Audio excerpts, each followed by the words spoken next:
What's good, people? It's the Rap Roundtable here. Your boy Jarv, the Rap Snob, Diddy the Balance, the homie Mace. We just need y'all to like, share, and subscribe when you tap into the videos. We're trying to reach 10K subs, and with your help, we can definitely do that.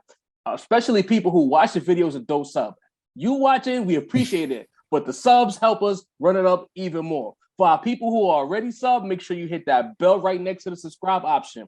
Pick all. When you pick all, it allows us to feed you what you need to get from us immediately. If you don't hit all, you'll get it when YouTube decides to give it to you. But if you hit all, you get the streams, you get the community posts, you get our regular uploads, you get everything. Hit all, help us run these numbers up, 10K, build a Rap Roundtable brand. Tap in with us. Peace. The Rap Roundtable. Yes, sir. Traversing through a monsoon in New York City. Whew. Floods, cars stranded, lost umbrellas, people got their swim gear out, boats. But through all of that, the Rap Roundtable prevails. We out here. We in the studio. Building. To give you what you need. You dig? Through hell and floodwaters. Episode 81 is upon us. No enhancements. No additives. None at all. Just pure uncut podcast. Shit. 81. Ain't that what Kobe? Shit. Bean. 81 in that motherfucker. R.I.P. legend. You know what I mean? Yes, sir. My goat. Debate your moms.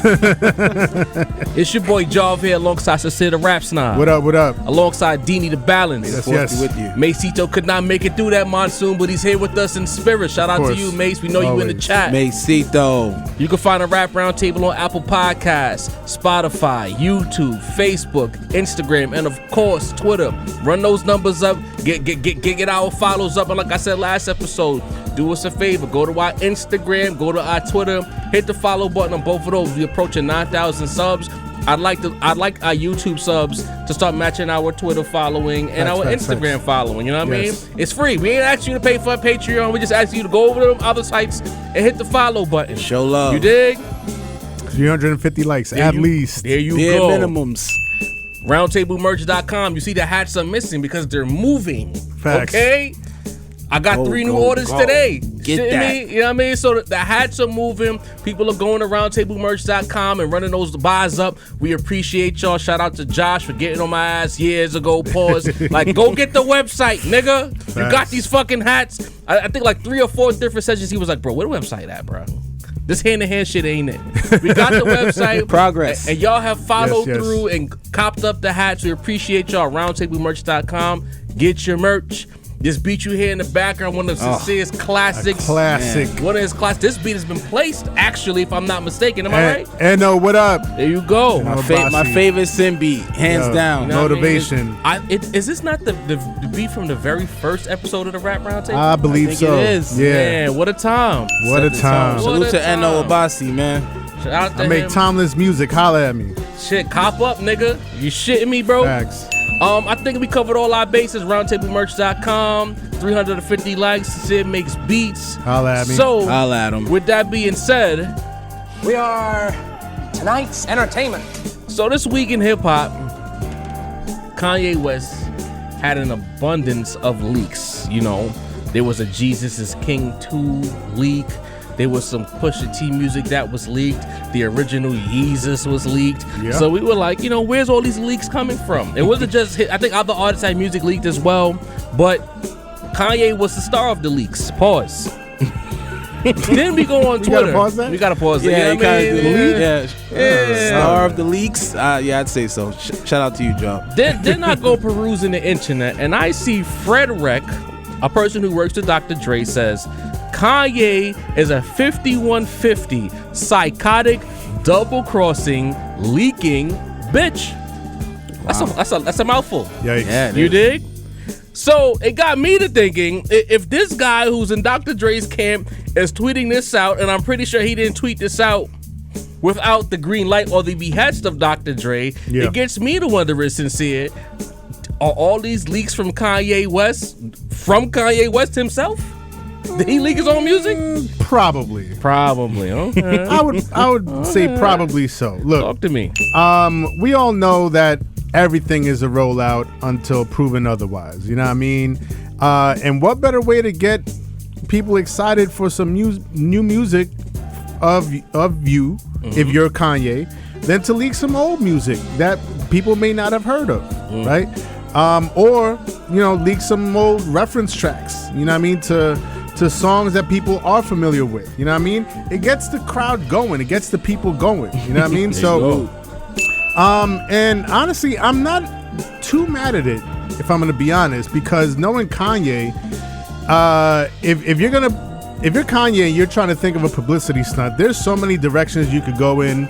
You could go on a Twitter rant. You can, step outside like fucking on some crazy shit. Have your wife come out naked and shit. Well, that's kind of happening too. There you go. You're going the right direction. You know what I mean? You're getting warm, Sin. So, but we know Kanye to, try to be on some TMZ shit, try to get the most publicity with the wildest shit, say the wildest shit, do the wildest shit, have the wildest visuals. That's a fact. Out there for people to get going. But if you're gonna try to pull off some type of publicity stunt, I'm not too mad at it if it involves the music. If it surrounds the music, you know what I mean? Let the music speak. You know what I mean? Don't go out there saying nothing about this group or that group. You know what I mean? Leave the people alone in terms of that. Just, you know what I mean? You got some joints in the tuck that you want the world to hear, fucking release those. Right. Maybe you didn't quite get the permission, you know what I mean? You didn't quite go through the proper channels to release it, but I'm not too mad at it. I'm getting music that I've never heard before, so I'm good with it. All right. Since the Rap Snob has no qualms with the new music from Kanye, regardless of how it got to us. Dini the Balance, you're a fair guy, but you speak truths when necessary. Yes. Do you think Kanye has something to do with these leaks? And if so, is he wrong in doing that? I think Kanye does have something to do with these leaks. If we know Kanye for anything, he's always been like the one to control his narrative. You know what I'm saying? So I feel like the way to get all this behind him is to put this music out. I'm sure he knew it was fire because there's some gems in there, and it would get to copy Sin. It would get the people going. It'll get people excited to listen to new music from him. You know what I'm saying? I'm sure he's been having these things in the tuck for a while, and you feel like if I'm not gonna make money off these things, I might as well just give them out to the people. They're little gems. Like, think of it like how mixtapes were for us back in the day. Someone would just drop some music on a tape to get away. Maybe they'd use samples that they couldn't get the clearance for, or something like that. It's just dope to see what was actually going on behind the scenes. Shout out to Pusha T, reference track or not, that fire. Shout out to him with the Life of the Party verse. And it's his, you know what I'm saying? It's his music. Granted, there's a lot of other shit involved in it, but if anyone can do that, it's Kanye West, bro. If anyone can just say, fuck that, I'm leaking it, pause, what? Kanye West. Yeah, and it's a bit of an asshole move, but in the level, right, exactly. But in the levels of asshole moves that Kanye could have gone with, it's pretty low tier. This is tame. You know what I mean? He's not selling it. It just leaks, so it's not like, you know what I'm saying? It's just for the culture. All right, so where I'll come in is, first and foremost, I think I agree with the both of you guys. But I'm gonna actually side with Kanye on this one. Because he was working with Dr. Dre, right? Dr. Dre, outside of his exploits as a top tier producer, legendary producer, arguably the GOAT producer in hip hop, right? He's recently had according to Adri. There you go. Adri, you gotta pull up and sort that one out. But he's had a reputation for moving at a pace that doesn't match hip hop's pace anymore. In fact, the pace is so slow that he's not moving at all. Dre do what he want to do when he feel like doing it. Literally. Detox still ain't come out. You know what I'm saying?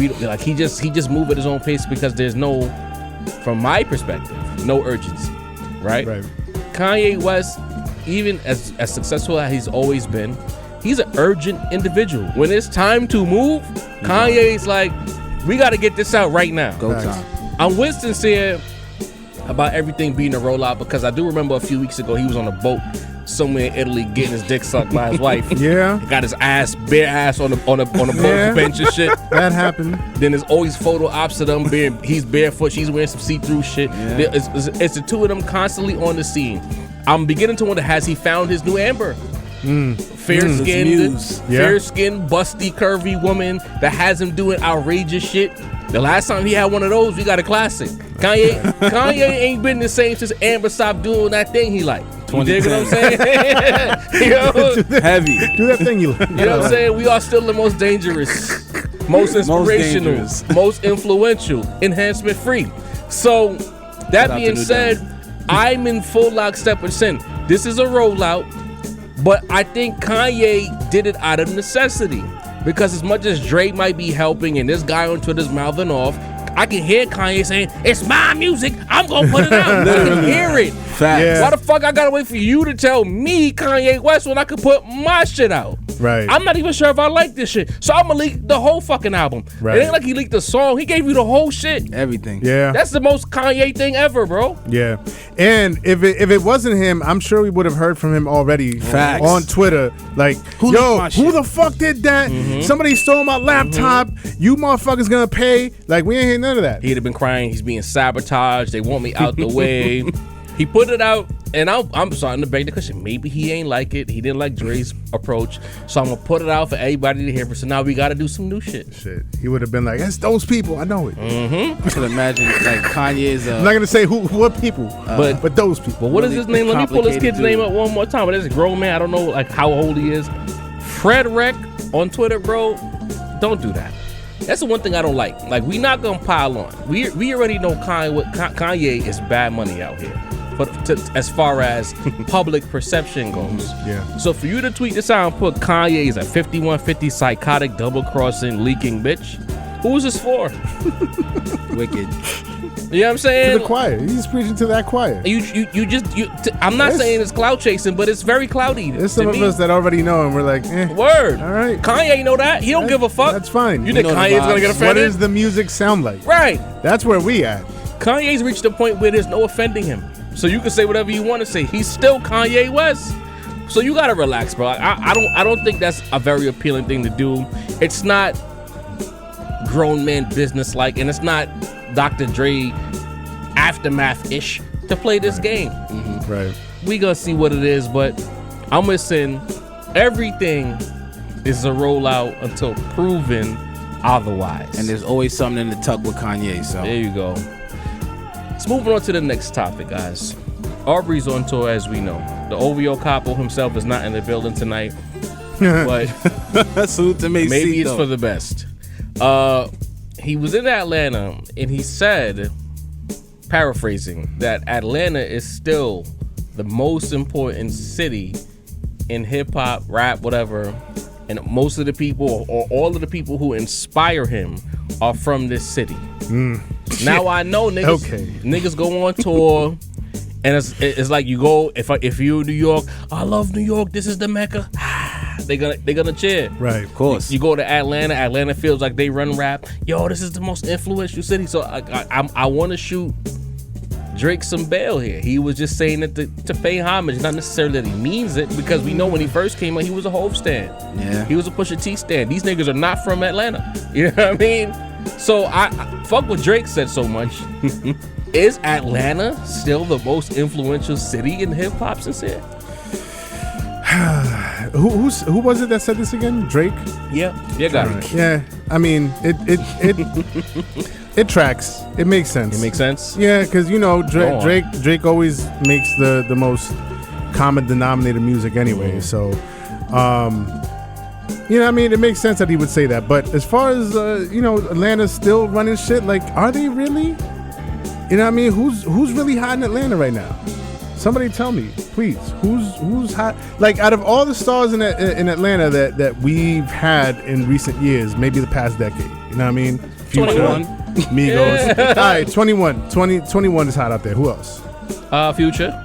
Future's hot out there. Future's Yeah, hot. he is. Quavo's- Future's hot. Future carried that Metro Boomin project that's still getting run to this day. Puffing on Zooties is still I on just don't Billboard, understand. dog. I just don't understand how the Superhero, one of the biggest records. everybody always goes with this. You know, Atlanta's the the most important city. Gunna's hot right now. You know what I mean? Like Gunna's back. Atlanta's running shit. They running the sound. But when it's time to get busy, when it's time to get taken seriously, you know what I mean? Drake, come on. When it's time for them bars, come on, son. When you gotta go up against somebody, when you gotta go up against your Pusha T's and your Meek Mills, you gotta bar it up, man. That Atlanta bouncy shit, like you know what I mean? That's not gonna do it. Take a drink, Sam. Like you got a bad taste. Take a swig. Because Atlanta tastes kind of nasty right now, bro. Fuck out of here, man. Like no, you like. It's to this day, if you are going to be taken seriously as an MC, you're gonna spit like a New Yorker, not like no Atlanta motherfucker. Get the fuck out of here. That is a fact, bro. Next, Drake. The fuck are you talking about? I'm about to call you Aubrey, Deanie. Deanie, from your perspective, being fair and objective, is Atlanta still the most influential city in rap? Influential. I got it. I hate to do it, but yeah. Oh. I hate to do it, but yeah, they are. No. They are. I hate to do it, but they are, Come man. on. Get rid of this guy. Yo, Deanie. I hate to do it, man, but like, first of all, shout out to Drake. We can't knock him for that. The 2 collab albums are with Atlanta dudes, so it only makes sense for him to say that. And he spends a lot of time in Atlanta. You know, he loves the city. Great city out here. But as far as sound, you know, the lucrative aspect of the game. You get what I'm saying? Like we all know what a lot of these new people are aiming for when they drop. You know what I'm saying? Like how many people are looking for the bars the way they're looking for just the vibe, you know? The heads are looking for the bars. But the heads and the casual listeners are looking for both of that. You get what I'm saying? So it has a larger grip on the game. Hey. That was a preemptive pause. That was a preemptive pause. I don't want to shit on him and say it's an easier style to adapt to. But like, for the grip. I used to know a chick with a strong grip. I always go back to when Glorilla. I hope you're watching. Actually, you probably are watching. Yo, salute. Yo, take it easy. But it always brings me back to that Glorilla thing. Granted, she's not from Atlanta, but when she read the Llama Llama book, and it still sounded somewhat decent, I was like, yo, this sound, it just works. You get what I'm saying? That southern style just works. And I was like, from there, that's when I knew, like, it's official. They got it, because now it's more about the sonics, like about the sitting down at the table, crafting the hardest bars. It's not necessarily what they're doing out there. You know what I'm saying? They're trying to give you the best sonics. They're trying to give you the best outside dance experience, the best outside vibe experience, and that's what's taking over right now. I guess it's what's making the money. You know what I'm saying? It's what's making the money. We can't take away from the lucrative aspect of hip hop. You know, there always is the bar part and there's the vibe part. The vibe has a place. You know what I'm saying? So Vibe has a place. It has and it's a large place, bro. People want to vibe. All right, so here's what I'll say. I'm gonna be jaw of the balance for this segment. Love it. Both Sincere and Deanie are right, but for various reasons. Atlanta, low-falutin music at times. There's some elites that come from that city to this day, but the gap between the floor and the ceiling is very wide. Yeah. Very high dynamic range. Yes. Deanie's right, because in that middle area, the middle class, we'll call it a rap, it's mostly populated by Atlanta niggas. There you go. And they do their little, like right now you see like Quavo did like 35, 36 first week. But he has records that are gonna be in the young people's ears. Then we'll have a few other artists who, like a JID, who's gonna drop. He'll drop some lyrical dexterity shit, but he's gonna do a number similar to Quavo. He'll be somewhere in that middle class, right? But then when you talked about like the sonics and the upper tier of rap, who's it from Atlanta right now? Travis Scott is from Houston. You know what I'm saying? Drake is Canadian. Yep. Nothing he drops sounds like Atlanta. The ones who are mastering that sound right now are Kendrick outside. Is from the West Coast. Kendrick's sound is ambiguous. J. Cole, North Carolina. J. Cole rhymes like he's from New York. We not lying to ourselves anymore. J. Cole's a New York rapper. Thug is down bad. Gunna's resurging. Gunna's the most Atlanta. He's the most popular Atlanta rapper as far as like the stats go. You dig? I'll say that. He gets the streams. When 21 drops, he'll be somewhere in that. I think 21 might have graduated to triple digit, like 6 figures first week numbers. I think his next project, due to what he did with Drake, raised his Q rating, and the fact that Savage Mode 2 was fire. His features have been fire. He got the cold look on a previous project not too long ago, like the A Lot record. He did everything you needed to do to get in that area. So from that perspective, you guys are not wrong. But I take it a step further, and I think as 2023 goes along and 2024 goes along, while we'll have our southern acts to be taken seriously in rap, in my opinion, just based on what I'm seeing in the landscape, you gotta rap. Yeah. The vibe ain't vibing how I used to vibe, bro. The bars is coming back. Nigga, Lil Yachty tried to spit bars on a drumless beat, nigga. Yeah. Niggas is telling me he been doing that since 2020, but I'm like, he wasn't on a drumless beat doing that. He wasn't. He tried to rap next to J. Cole, the most lopsided rap song ever, maybe. Somebody talk slick about you. You gonna respond back with some vibes. You gonna vibe a nigga down, pause. You know what I mean? Like, I'm just saying, if you look at the space right now, the niggas who are going viral, the new niggas that's going viral are rappers who can spit. The niggas who are getting the most of the news are rappers who can spit, who can do other shit, but they floor what they got hot for is being able to rap at a high level. Now you seeing Quavo came out, and the shit Quavo put out on this album would have been monstrous records 2-3 years ago. Ain't stick. The biggest record he got is with Future, but if you go on the internet, they made their own little remix of that joint with Future. Turn your click up on some 90s R&B shit. I don't know if you've seen that, Didi, but I didn't. I'm gonna send it to you. So it's like the songs that are supposed to be hitting, not hitting like that. I love that song, by the way, though. You got all these niggas rhyming. J.I.D. is a spitter. Say what you will. He is. You dig what I'm saying? Sure. All of the real niggas are rapping. Hove did was viral, but it was bars. Even say what you want to say, but what I'm saying is that lyricism in a way is impacting the internet era of rap in a way that it wasn't 2-3 years ago. So the vibe don't have the same. Now, why do you think Glorilla not as hot as she was a second ago? Lil Baby fell off crazy too. Y'all heard that new Glow? Nah. It's with Fabio, I think. And she got a record with Fabio. Yeah, I guess that's what she was throwing up the big side. And it's a drill record. It's fire. And oh man, it's sampling the Uchiwali sample. I don't know. I don't know. Listen, this is Sin here. Listen, this is Sin talking. Listen. There's a lot of people. There's a lot of people that's mad at it because she also does. She interpolates the cha-cha slide. Oh no! Wow. So it's a lot going on.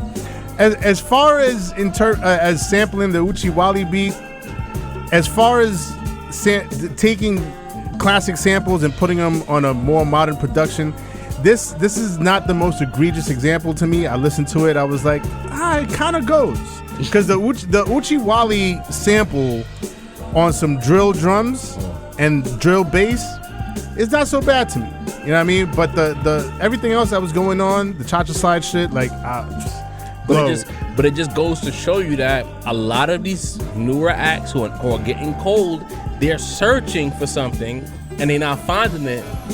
While the rappers are rapping and they're feeding their base, they're getting paid to do so. And we got niggas like Lil Yachty trying to spit bars next to J. Cole. Who's next?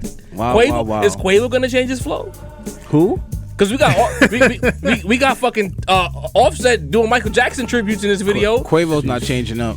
It's been working for so long. Is it working though? I mean, there's a lot of turmoil in that. I feel like if him and Offset say that came together tomorrow, say we dropping something, I feel like they will blow up again, bro. It won't, gang. It'll be hot. It'll trend for a week. But if the music ain't there, it's not gonna. They gonna need Aubrey. They better get Aubrey on that record. That would be a game changer. Every time they link with Aubrey, it's a monster. Quavo and Offset they better get Aubrey, Cardi, or Nicki, or a combination of all three. Because Quavo and Offset by themselves is not getting it done, bro. Or they might have to stand next to Gunna. Not yet. I think Gunna's still too hot for people to like. Well, Dirk followed him back on Instagram, so there's hope. Dirk not from Atlanta, so the rules might be different. I'm just saying, from the outside looking in, the influence of our city is slowly but surely creeping back around. The Great Reset. It was never going to be a blip like Thanos, but it was going to take some time, and it sure looks like we're getting to that point where we run shit again. Low key, I feel like we running right now. Like low key, I feel like New York run rap again. Niggas are rapping again though. The bars are stepping back. You see, Sin took that sip. He agreed. Yeah, absolutely, absolutely. Low key, I ain't ready to say it with my chest yet. Like I'm not gonna say it with my chest, but I look around the space and I see the niggas who was doing big numbers are fading, and I'm seeing the niggas who was underground getting more looks on popular rap websites. Their name is getting used for clout on the clout rap websites. True. And they rap. The niggas out west is rap. Schoolboy coming, he rapping. Simboy rapping. Kendrick been rapping. Fucking J-Rock on the way, he been rapping. Simba rapping. All I'm saying is Nas dropped 2 fucking albums a month apart, controlled the internet for a second. You know what I'm saying? All I'm saying Nicki's is still out here. Nicki's working. rapping. I seen it. Yo, Yeah. She spit. All I'm saying is New York is running rap. I'm just a little bit. If you heard me, New York is running rap. You know what I mean? If you heard me, I'm saying it, but I ain't saying it. But we fake running it again, low key. And somebody who said Cardi's from New York, Nicki's from New York. It was somebody who put that shit. Was it in the group chat or Ice Spice. Ice Spice from New York. Nas doing his thing. Yeah. I don't know. Nigga, Bleak Drink Champs interview going crazy. It still count. I don't give a fuck. Lola Brooke is from Brooklyn. There we go. She's everywhere. I see her perform twice this year already. Listen. She's cooking. Niggas is going to Harlem to shoot videos. Jim Jones. Hey, some of y'all said Jim Jones be Pusha T. I'm just listening up to things that's happening right now. Nah, that didn't happen. It didn't happen, but they said it. It was a conversation. Y'all pointing at y'all want Hov to come outside. He's from New York. I'm just pointing out. Nas been on fire. Fire. Griselda's coming back outside slowly but surely. Talk about it. We gotta talk about that Rome project. He's from New York. Buffalo is New York. Y'all try to, it's not New York City though, but they wrong like they from New York City. 38 ran from Jersey. He from New York. All right. Facts. New York is kind of running rap. That's all I'm gonna say. You know what I mean? I'm not confidently For the saying. bars forever and a day. We'll never lose that. So I got a question. I was perusing Twitter, and a gentleman put out a tweet. I don't feel like looking for it right now. I'm not doing that. I don't know if Sin screenshotted it or not, but if not, we'll move on. I did not. But the fact of the matter is this. He put out a list of his top 10 albums of the decade so far. And I got to thinking, that's something for the Rap Roundtable to talk about, because we've covered many albums at this here table. So it got me like, who would Sincere pick? Who would Deanie pick? Should have been Mace, but Mace is not here. Mace, put your 10 in the chat or in the comments so niggas can see it, you dig? Share those, Mace. So it got me to thinking, like, let's make our picks. If Walt was here, what would Walt pick? You know what I mean? Josh, what you got? Josh, put it in the comment section. Just to give the proper credit, I think it started with debating hip hop. Okay. And then I think the tweet you saw though was Joey. Joey's big on hip hop Twitter. Yes. Shouts to Joey. So again, I don't always agree with Joey. But. Rock, paper, scissors. Who would like to go first and give their 10 albums of the decade? Say, would you like Deanie to go first, or would you like the bat leader for this? Let Deanie go first. Go ahead, Sin. Nah, you go first. I'm still working with this. Damn it, Deanie. Nah, because remember I misinterpreted Oh, right. You're right. All right, so let's get our 10, bro. All right, so I'm gonna start off the rip. 5 of those 10 slots is going to Nas. Jeez. Damn. Half. Talk about it. Half. Applaud Esco. Shouts to Eddie Murphy. I want half.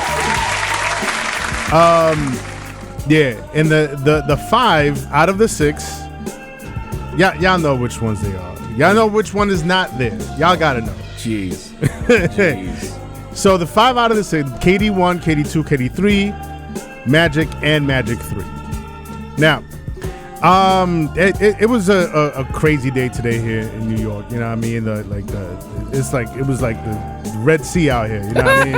Just trying to walk through that shit, man. We almost didn't make it. Shit. Really didn't. So, you know what I mean? So I was gonna parse through this and see if all 5 of those were gonna stay in my top 10.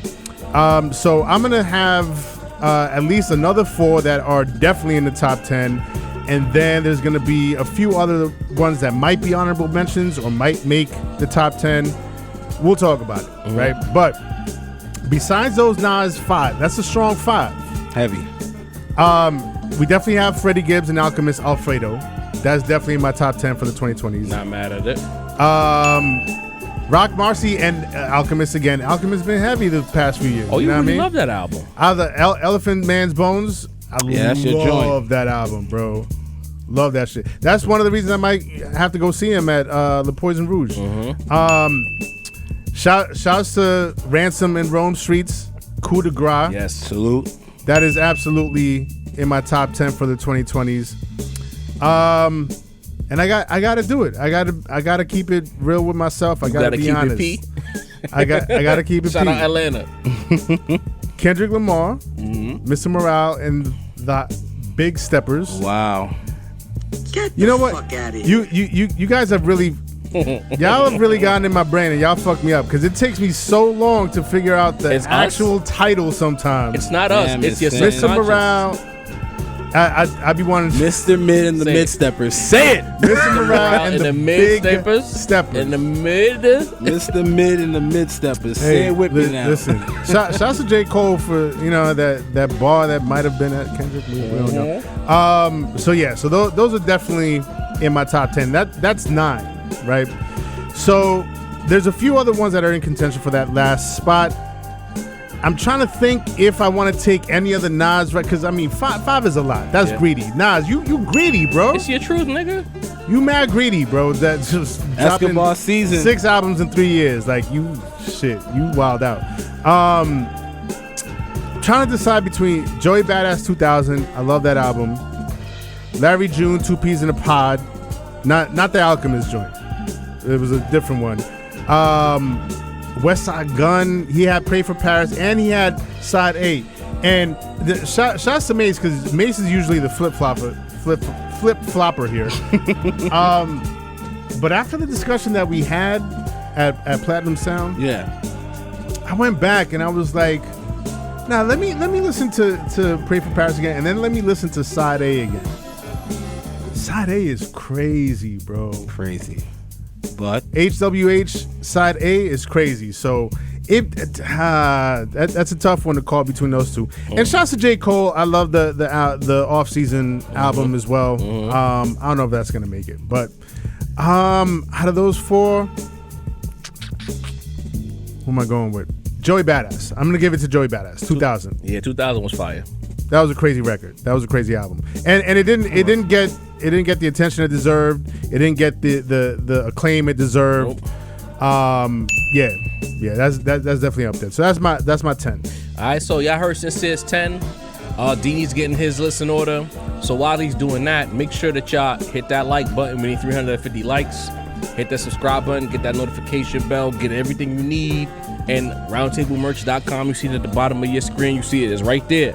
roundtablemerch.com. Cop those truckers. We're running low. We're going to re-up soon, but cop you them truckers. Cop the flavors. We got the exclusive one-of-ones.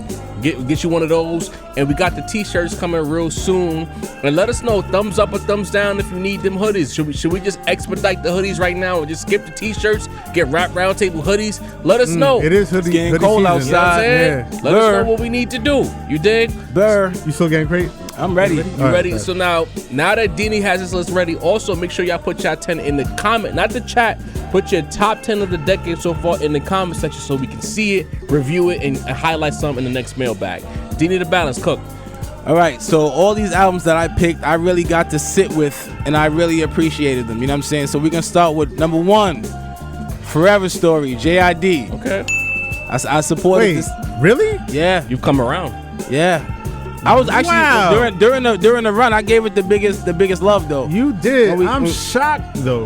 I mean, You okay. didn't love it enough for it to be. You gotta. I didn't think so I either. gave Like, as far as a project, yeah. Okay. As far as there's albums that have higher highs, but as a total, I'm talking about the whole album They through through? top to bottom. Every album I picked was a top to bottom joint. Not specifically, I just liked certain joints. The off season, J. Cole. I had to add that in there. yeah. From a king to a god, man. Conway the Machine. Okay. We gonna get that Wow. man his respect, bro. Wow. That shit was fire. I'm surprised. Fire. Coup de grace, Ran in Rome. Can't go wrong with it. My album of the year back then, Call Me If You Get Lost. Tyler. Okay. One of my faves. Side A. Say it for me, Sin. Say it for me. HWH. There we go. You know what I'm saying? Hey yo, boom. West Side Gun, my favorite project from you, hands down, top to bottom. Magic. We're gonna give Nas his respect. I'm not gonna give him 6 or 5 like Sin did, but I'm gonna give him his respect. KD3, the most immaculate of the run to me. If you ask me which of the 6 is the final piece of the puzzle to me, KD3, no question. We're gonna give Freddie his props, bro. So separately, my nigga. I Like, knew you would roll with that. Yeah. different. And I'm gonna keep it a bean. It was a lot of, he gets cooked a lot, but I'm gonna keep it a bean, man. That Larry June Great Escape. Shout out to Alchemist, man. Okay. Took me everywhere I needed to go this year, bro. Salute. I gave him a quick mention. He didn't quite make the top 10, but All right. That's your 10? 10. that was 10. It's 10. I thought you would have bloviated a little bit more, Deanie, but you ran through that list. I ain't mad at it. So, yeah, here's Deanie's list. And let's be clear, this is not a list that's like we trying to debate it. Everybody, Not at all. this I feel like as we get, into the tribalism space, people get caught up in groupthink. And what I always loved about rap when I was coming up is that I'll see something differently from Sin, and Sin might see something differently from Deanie, so on and so forth. Like the idea that we all have to have the same list and agree. Fuck agreeing, nigga. We had our best arguments arguing about rap. Facts. Shimmy. So your 10 should not look like Sin's 10 unless it's happenstance. You dig what I'm saying? means Some two guys think niggas, alike. some niggas gonna have the entire Hit Boy run in his 10, and that's his prerogative. But everybody's 10 are they 10. So that was my disclaimer before I got to mine. You know what? I might make a change real quick. Talk to me, Sin. Magic 3 is too new. I shouldn't have put Magic 3 in there. It is really So new. four 2 weeks four new. out of the 10 is gonna be Nas. So what Kitty you 1, swapping 2, in? 3, and What you Magic. swapping? Larry June, 2 Peas in a Pod. Okay. Okay. So I love that album. That, 2 Larry that June was albums. Crazy rap. You really like this nigga. So I've been talking bad about this nigga, and you're a fan. So soon you're gonna be defending him how you defend Kendrick. It's just That's a far fetch. is that project. 2 Peas in a Pod is crazy. Dude. All right, so Salute to Larry June. here's my 10, and I'm gonna piss you guys off early, just to get it out the way. Kenny Mac, immediate apologies to Kenny Mac. It's not in any order either, but I got Her Loss on my 10. Surprise. And you know why? To me, Her Loss, the volume of projects coming out is so high in rap that I feel like the event album has become a thing of the past. I felt like Her Loss with 21 and Drake was an event album. It was a big it was a big blockbuster movie. Roll out. That lived up to the hype musically. The songs delivered, the vibe. To me, 21 and Drake have a very unique chemistry, but it works. You know what I mean? And I still go back to Her Loss. I love that 21. You would have never thought it would be 21, but 21 brought the best out of Drake. He ascended. You know what I mean? He made Drake rap on certain tracks where he'd be like, oh, all right, Drake. Wow. He did. He got off. And it's like the singles, it was like 4, 5, 6 singles on that project. It kind of took me back to that time where, Future and Drake were almost anything from What a Time to Be Alive 2015 was a hell of a year. Hell of a year. And you could have basically did this and picked any song from What a Time to Be Alive and it would have been a single. And to me, Her Loss gave me them same kind of vibes. Broke Boys is one of my favorite joints. You know what I'm saying? I fuck with that shit. Privileged Pussy Rappers. in Millions. You know what I mean? Fire. Privileged Rappers. Fire. To me, like, the event album has become a thing of the past, and I felt like Drake and 21 delivered. And to me, none of 21 verses were bad. Like, he delivered each and every verse. Everybody don't have to be a boss man, because do remember, back in the day, the South, everybody was spitting bars, but they had their own unique way of delivering their message. It wasn't multi-syllable, wild, crazy, dexterous shit, but it was fire. And to me, when I listen to 21, even Glorilla, when I listen to Glorilla, I listen to basically the whole of Memphis. They delivered a message in that same unique way. Some of the Florida rappers as well. Even some of the new Atlanta niggas, they delivered a message in their own unique way. But 21, he did that for me. Of course, we gotta have KD3 on there. Got to. I think on my list, KD3 is the best front to back album on there. Like the shit. It's really an amazing album, bro. Yeah. To me, you could copy and paste KD3 into Prime Nas. You can. From Illmatic through whenever you want to say his first prime was done, and it would fit right in. Perfect. It had the feeling of the late aughts, the late 90s to the early aughts. That a Hit Boy channeling that 90s 2000 energy in 2022. I don't even know how the fuck he did that. Immaculate. I would love to ask him, like, how the fuck did you do that, nigga? Like, how much of a rap nerd are you? Yeah. Because Hit Boy got to be ahead to do some of the shit that he does, right? Hit Boy, The highs up. on King, the highs Pull on up. KD3 are just so crazy. So we can ask you, man. My nigga, Damn come to it. the Enhancements Free podcast, bro. Fuck, nigga. What we gotta do to get Hit Boy on the podcast? No additives. No additives. No PEDs. No PEDs. Pull up to the Rap Round All Table. natural. You know what I mean? So, my next album, to me, if you need me to explain why KD3 is on this list, then you shouldn't be watching this podcast. I've come around on this rapper. I've talked bad about him, even all the way back to the Judas era. Yes. And I've been told that I shouldn't call him Judas anymore. So I think that this is going to be the last podcast that I refer to him as Judas. Understood. I'm going to grow up. I'm going to stop calling him Judas. Elevation. I believe it when I see it. All right, fine. Growth. But I was told I would like to see it. that because I said, yo, it's for comedic purposes. She was like, but you're calling him Judas. You know what that means. I'm like, I do. Yeah. I do, but it fits. But I'm going to stop. Cooler heads prevail. You know what I mean? My mama can't save you the sound, basically. But nevertheless. Soul separately. Yeah. That album to me, if KD3 didn't happen last year, that was the album of the year. Yeah. You know what I mean? It might not have the big box office singles, but we talking about cohesiveness, beat selection, lyricism, song making. It's literally got everything It has you need, bro. everything, bro. Didn't you pick it as that album of the year? Yeah, KD3 got better and better. What do you want from me? Oh. You know what I mean? I still go back. I still had it for sporadically. album. I like that. I still sporadically go back to KD3 just because of one of my drives. Like, this shit is like that. That's what when niggas get mad at us about Magic 2 and Magic 3. It's like, did y'all hear KD3? Like, Facts. and then hearing it in the garden, it's like, what are we talking about, Yo. bro? Game changer. It's nothing to argue about, nigga. Just done alone. Shit. Bruh. Shit. Reminisce. Michael and Game Quincy. What are we Just talking? trendsetter. I'm gonna ask y'all again. What are we talking about? KD3 is upper echelon, nigga. Magic. That's not to say that nothing else is whack or not great, but this KD3 here, the ceiling, and then everything else in the Hit Boy era. They'll tell you that shit too, nigga. A true 5 album. The next one for me, Burden of Proof. Shout out to Benny the Butcher. Shout out to Hit Boy yet again. I love that album. Ooh, 2 Hit Boy albums.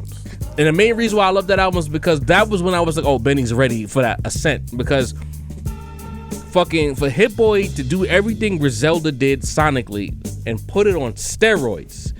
He did his best fucking Derringer impersonation with the loops, the soul samples, but then put his own kind of Just Blaze-esque vibe on that shit. Yeah. We said it in real time. This shit sounded like some old Rockefeller shit, like the way it hit.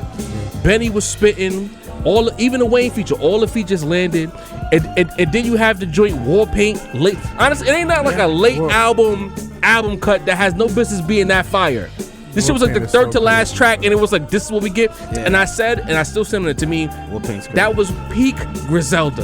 Fire Benny verse, fire Conway verse, fire sample usage, fire West Side on the hook, perfection. To me, that's the album that made us believe that Benny should be the next one. Now, granted, we don't know what's going on where the Def Jam album at, but we waiting on it because we believe, right? The next one for me, Magic. From the time we didn't know we were getting that album, then it showed up, and then you play the very first song, and it's speechless, and it's like, what the fuck? What? Incredible. What? Yeah. Honestly, the standard for the era was Magic until KD. We didn't think we could get KD3 because Magic was so good. Right. Facts. And I remember listening to this shit And it like was back to back. yes, Back to back. Magic and bro. KD3 back to back is bananas. Monumental. insane. Phenomenal. Insane, bro. And it's like, Unheard of. I think our respect for Hit Boy increased because he showed how much of a chameleon he was. He took Nas back to the 90s. Essence. the flow, the energy, the intent. I think Sin talked about it a lot when Nas is on his intensity vibe and he's really attacking beats. That's the best version of Nas. And on each and every beat, he was very aggressive. Very intentional. And it's like, again, if it wasn't for KD3, Magic was the standard. Yeah. Every beat hit, all the concepts hit. And it's like when you grade that album, it's nitpicks. It's not necessarily this song is bad. Every song is good. You just nitpicking. You know what I mean? And we did nitpick. We had songs that we didn't like more than others, but so what? That's rap, nigga. Even when we did our draft, you know what I'm saying? There you go. Coup de Grace. Coup de Grace. 20 years from now, when we think about... All three of us had it, right? Yes. Yeah. Beautiful. When we think about Beautiful album. that space, the underground/overground space, I might not say it now, but Coup de Grace is the best album to come out of that underground era, because you had hooks, you had great beats, 2 all-world barsmiths making music, because they could have just rapped for 10 tracks with no hooks, but they took on the challenge of making songs, a body of work where you could say there was a beginning, a middle, and an end. And it was a very, I always say this, it was a warmth. It wasn't just dark, gritty, boring beats. The album had a lot of personality, and it didn't feel like Rome was playing in a away game. It didn't feel like Rand was playing in a away game. It felt like they took the best parts of each other's games and put it together. If you haven't heard Coup de Grace yet, somehow, you're playing yourself. It was a very special synergy. Criminal that we haven't got a part 2 of that yet. Criminal. Maybe not, because sometimes part 2 takes away from part 1. Letting this shit stand the test of time. Like to me, Coup de Grace has a chance to be one of those relics when you saw when as Ransom keeps elevating and Rome keeps elevating, some new nigga who stumbles across them goes back to something and realizes, oh shit, they had an album together. Yeah. That excitement they'll have realizing it was this good. That shit was so And, dynamite. shouts to Parks once again, because he mixed Salute it. to Parks, man. That was the best mix Perfectly. project of that time. You know what I mean? Shout out to Parks becoming a ninja. He seen us talking about the song at the listening, and then somehow he ended up behind us. And to this day, I don't know how Parks ended up behind this thing, because he was across the room. Across the room, Next thing you know, he Parks. was over Sincere's left shoulder. We like, what the fuck? How'd he get Next over time, there? say what up, God. Pray for Paris. Pete Griselda. If it wasn't for fucking War Paint, that whole album, nigga, that transition from What Was Sheen Gonna Do to Pray for Paris, yikes. Yeah. Fire.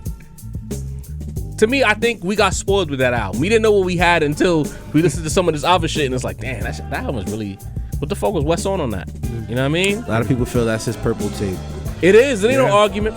Honestly, the fact that he made side A kind of speaks to his artistry. Fair is fair. For you to have a side A and a Pray for Paris in your same discography about a year and a half apart, give or take, not even less than a year, right? Yeah. The side A was for 2021. Yes. Yeah, It was. So a little bit over a year between side A and Pray for Paris. That's crazy. Shout out to West Side. You know what I mean? Crazy. Call me if you get lost. I give Griselda a lot of credit for that, because to me, niggas was listening, because to me, and Sin could agree, a lot of niggas want to rap, but they feel like they got to do bullshit in order to get off. You know what I mean? And to me, Tyler said, oh shit, they doing that over there. I can do that. I can do that too. I always wanted to do that. So he made Call Me If You Get Lost. Great album, bro. Like, really, you gotta really sit with that. That is a great album. And to me, I'll revisit it at some point, because it didn't hit me like it hit right. y'all. Like, DJ Dramas, he played a nice role. Everything just kind of fit. The off season, need I say more? I mean, J. Cole, nigga, he might be the best rapper alive. If it ain't him, it's Conway, or maybe Special. I don't know anymore. I'm confused. But these are the niggas who are delivering the most fire. And again, I'm a bookend the list by pissing off Candy Mac. Savage Mode 2 is on my list, nigga. 21. If you haven't heard Savage Mode 2, or you have an extreme bias against Southern rappers, stop listening right now. But if you listen to everything and you love all regions, I don't know if an Atlanta nigga has surpassed Savage Mode 2 since it dropped. The fucking, what's the actor's name again? The old black dude who seems like he never ages. He was in The Dark Knight. Morgan Freeman? Morgan Freeman. oh, okay. The Morgan Freeman voiceovers. 21. Basically narrated the whole joint. Yes. The beat selection by 21. 21 just being the ultra street nigga. Even when he dabbled with the hoes of Drake and it didn't veer too far. The production from Metro booming. Amazing. Shout out to Metro. The album thematic, beautiful. Like even the chopped and screwed version, fire. Again, you think the Rap Roundtable was biased towards Southern niggas? We just like good shit. And we don't care where the fuck it comes from. If it's good, we fuck with it. If you haven't heard Savage Mode 2, that's the album that needs to be on this list. But that's my 10, y'all. You know what I mean? Go ahead, son. Go ahead. Go ahead, bro. Did you ever give some time to Savage Mode 2? I did. You didn't like it? All right, fine. It was a long time ago. All right, you should listen to it again. I'll try. Speaking of albums, Rome Streetz, Noise Candy 5 dropped. I think this is his second full album of the calendar year.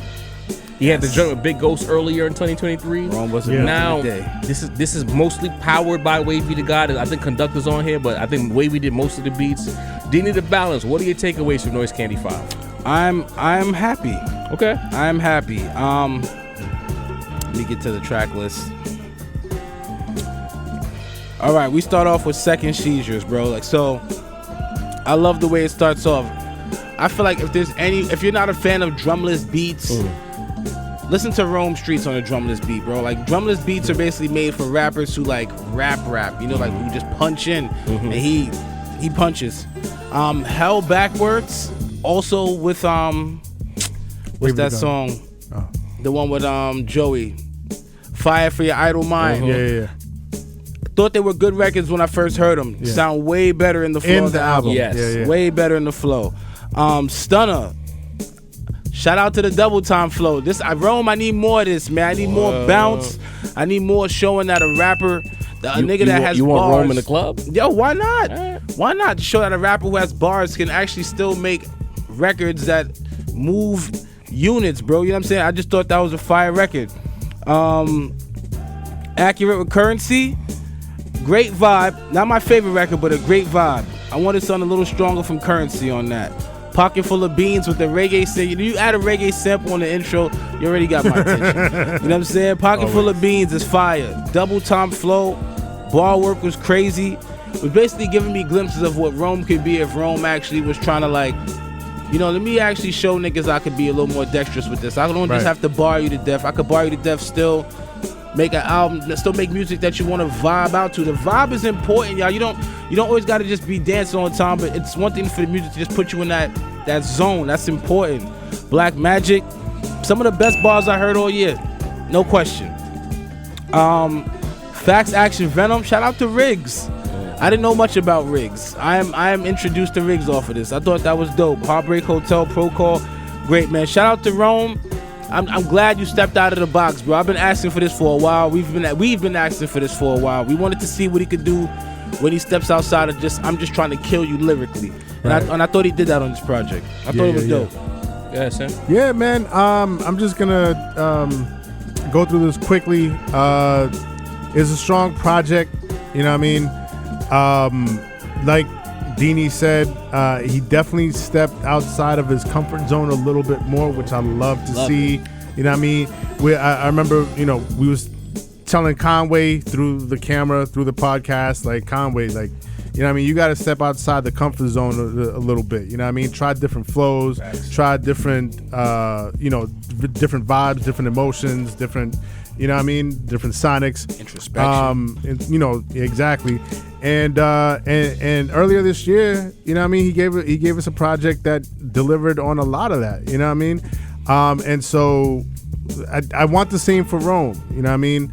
I want Rome to, like, you know, be a little bit more adventurous with the flows, which he did on this project. Be a little bit more adventurous with the production, which he did on this project. So, you know what I mean? I like the direction that he's going in with this project for sure. As far as some of my favorite joints, I love Second Seizure. That was the intro.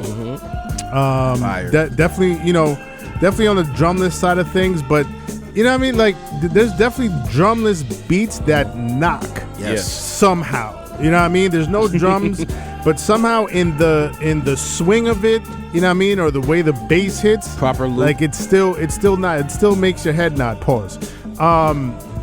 Go Raw. Love that joint too. Heartbreak Hotel near the end of the project. I love that joint. But like, but yeah, it's a strong project. You know what I mean? I've listened to the Noise Kandy series. You know what I mean? I follow that series of his. Personally, I won't say it's my favorite. Noise Kandy 3 is my favorite out of the series, but this is a strong entry into the series. And again, creatively, I like the direction that he's going in. You know what? I think as far as being a body of work, he got the Griselda deal. Then we got Kiss the Ring.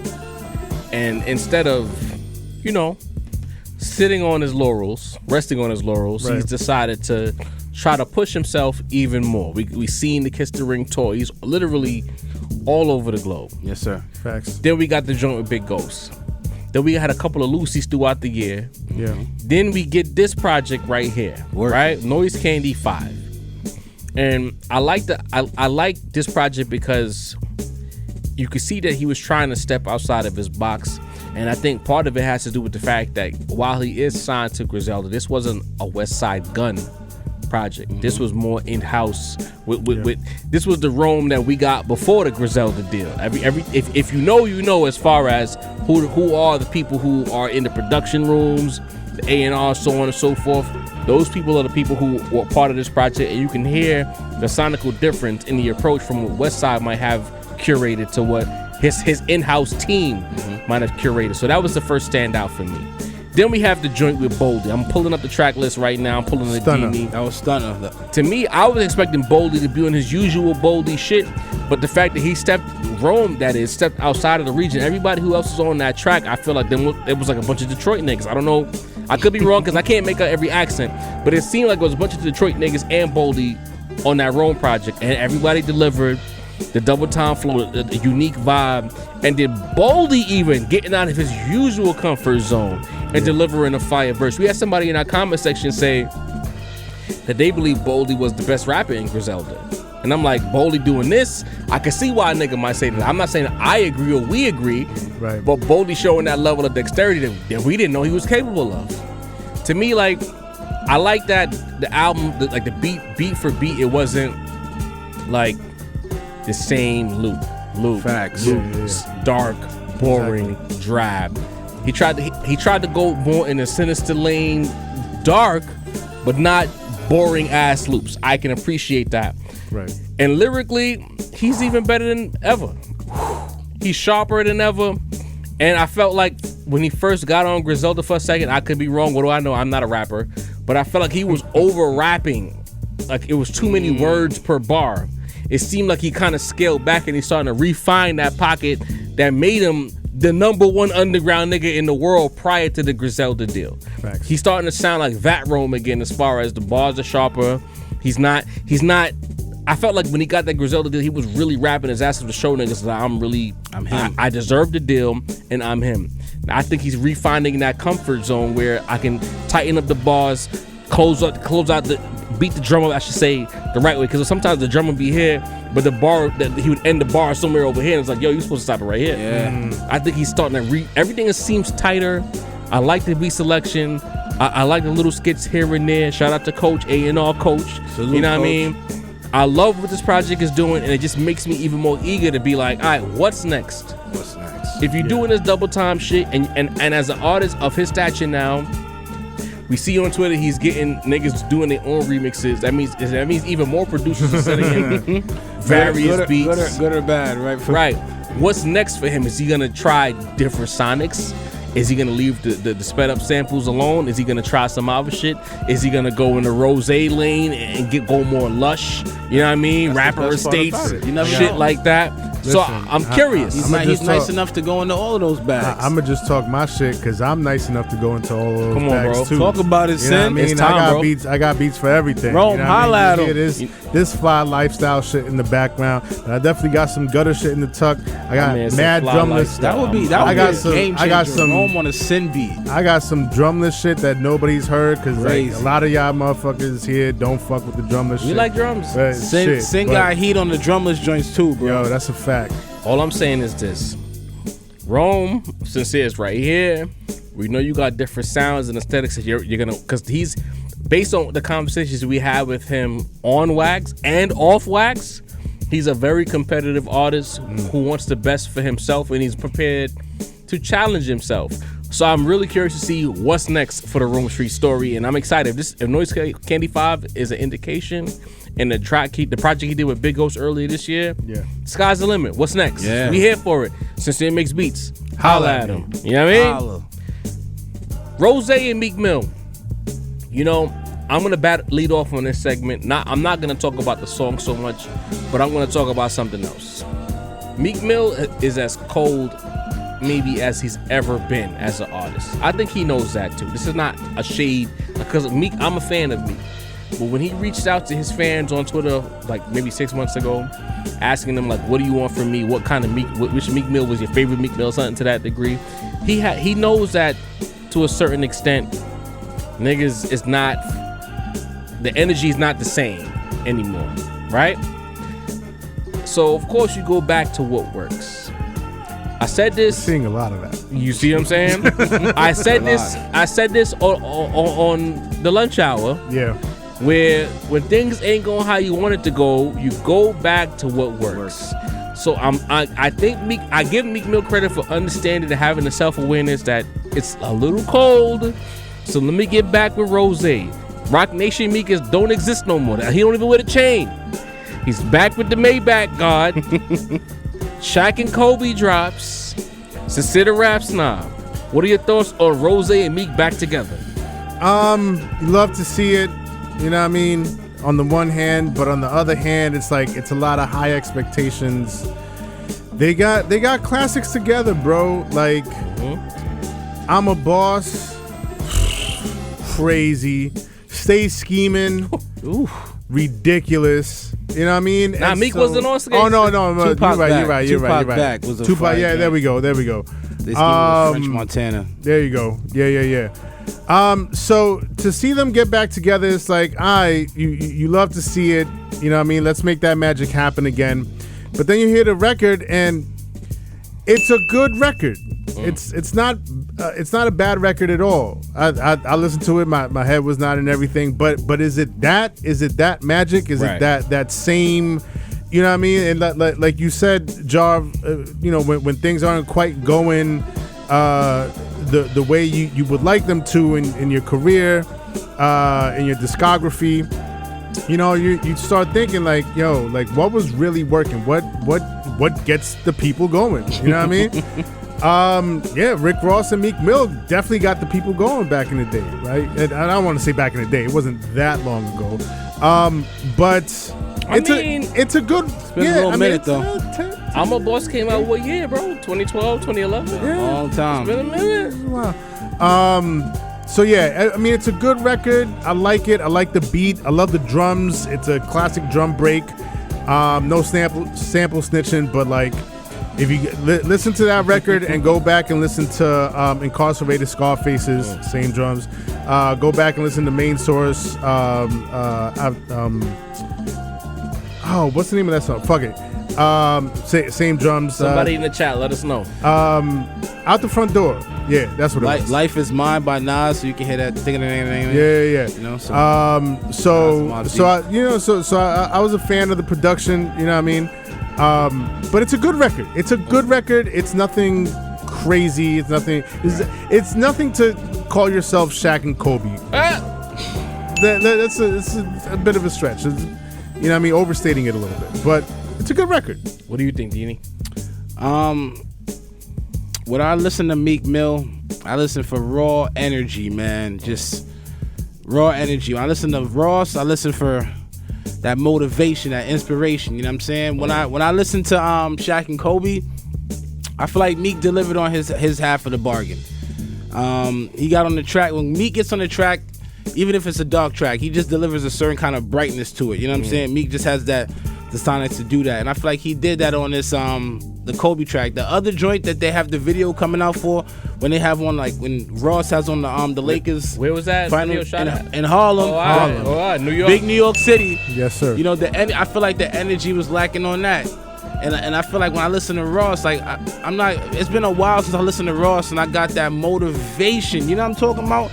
We used to hear Ross, you'd be like, "Yo, I don't sell work, man, but god damn it, I'm going to work." It was a certain vibe you got, and I'm just like, I don't know if it's the Bella and the Wingstop is 2 and 2 good in these streets. I don't know what it is, but I'm just not. I don't get that same hustle from the nigga like that I got in the music. Even with the verse, I actually love the Meek verse on the Shaq and Kobe. I just feel like Ross didn't bring the energy I wanted, man. There's a certain aspect every MC brings when they get on the track. If you listen to Nas, you listen to Hove, like they make you feel something, and I didn't feel what I wanted to feel from Ross. Pause. On this track. I didn't get the hustler's ambition on this one, man. I need. Preemptive pause. I didn't get the hustlers and I need the hustlers ambition from Ross. I need the raw energies from Meek. If y'all could put that together, sit in the right room with the right person to rekindle that, I'm here for it. But if that's not what I'm getting from them, I kind of don't want it, bro. Like that's just how I feel. Main source looking out the front door is the record. All right, Migos getting to me a little bit. Yo, I ain't mad at you, bro.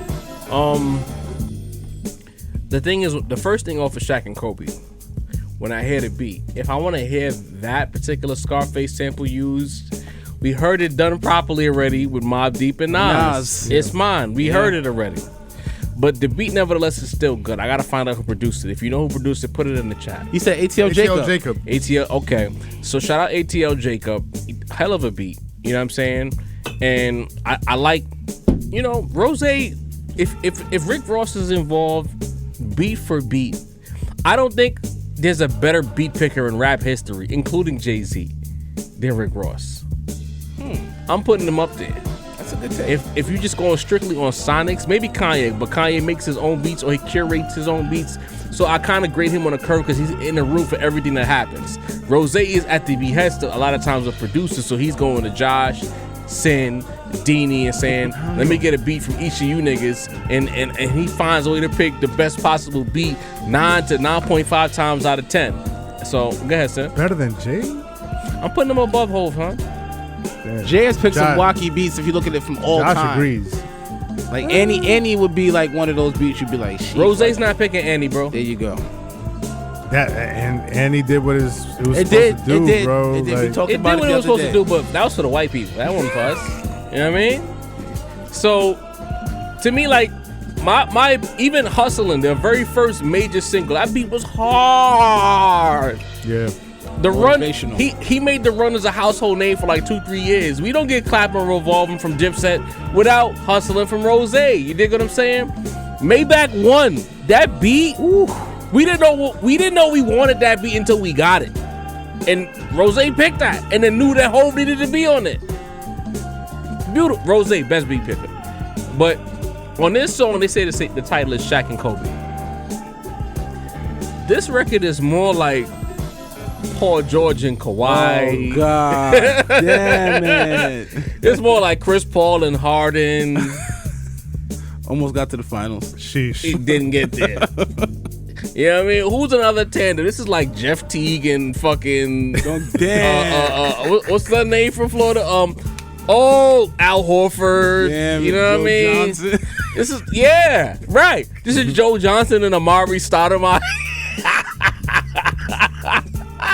God damn it. This is Chris Paul and Blake Griffin. Lob This City. is not Shaq and Kobe. This is fucking Bondi Wells and Scottie Pippen. Like, this is not Shaq and Kobe, bro. I can do this all night, just so you know. This is Starks and Ewing. Basketball references. Oof. It's not Shaq and Kobe. It's not even, shit, nigga. It's not even Dumas and Isaiah. Them niggas won too, bro. You know what I mean? Shit, I mean, if this song was named anything else, we would have had lower expectations. Yeah. And we would have left like, oh, all right, this is dope. Even when they were at their primes together, they weren't Shaq and Kobe. You know what I mean? So to name yourself this and then this is the song, this is not even a single. This is a street single. If it's a street single, we love it. Yes. Right? But it's not enough. In this rap, nigga, you hear nigga, we talked about it early in the episode. Niggas are rapping. They picking fire beats. You named this shit Shaq and Kobe. This can't be the song. At all. This sounds like an intro to me. Gotta be some extra. You see what Hit and Nas just did? This sound like they need somebody in the room with them. Son, A lot of people. Schoolboy's coming soon. He's gonna blow this whole song out of the water with his first record. Looking forward. J-Rock is on the way. All of the nice niggas are on. J. Cole is clearly on the way. He's on the way. That song ain't come up by accident. He spit. Right. You calling this Shaq and Kobe? Get the fuck out of here, bro. You know, matter of fact, we gotta ask the question. You know what I mean? Like, who is this guy? Where did he come from? And why do we fucking keep acting like he's somebody that we need to fuck with? Get rid of this guy. Merely because you called it Shaq and Kobe. Yeah. That's all I'm gonna say. If you would have said this was Stockton and fucking Malone, I'd have been alright with that. Took Set it. We yourself would've took up. it. If you would have said Sean Kemp For and the fucking slander. Gary GP, Payton, we'd have been we would've alright cool with that. Shaq and Kobe is 3 chips from 2 niggas that did not like each other. And they won 3 straight. Greatness. Yeah. All right, fellas. I just needed to get that off. As Now a they Lakers set fan, themselves up for that thing. Oh, They yeah. did. Oh, yeah. They did. I mean, the next segment we have, you know, people, they've been bashing Hov. You know, they talk about a lot of things, and Jay-Z is, be clear, I love Hov, and I hope, you know, he doesn't take this the wrong way. But people have said he's a shiesty nigga. He's not, you know, he does cutthroat business. For better or worse, Hov business is gun business regardless of who you are.